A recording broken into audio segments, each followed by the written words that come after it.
ukombozi wa tatu na wa mwisho wa Kenya, na utakuwa ni ukombozi wa kiuchumi wa kuinua wale wako chini wawe na maisha bora kama wengine. Jambo la kwanza, mambo ya matibabu. Iko mpango wa bima linaitwa Babacare. Kila Mkenya atakuwa ndani, hata kama huna nguvu za kulipa, serikali itakulipia wewe.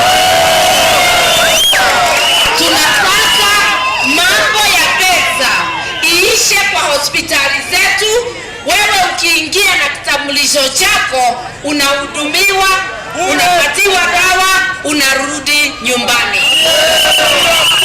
Mambo ya elimu, kila mtoto Mkenya asome kutoka nursery kwenda primary kwenda university bila malipo. Amesema hatutaki kupoteza hata mtoto mmoja sababu wazazi wake hawana uwezo. Zile za familia ziko na umaskini wa mwisho, wale hata chakula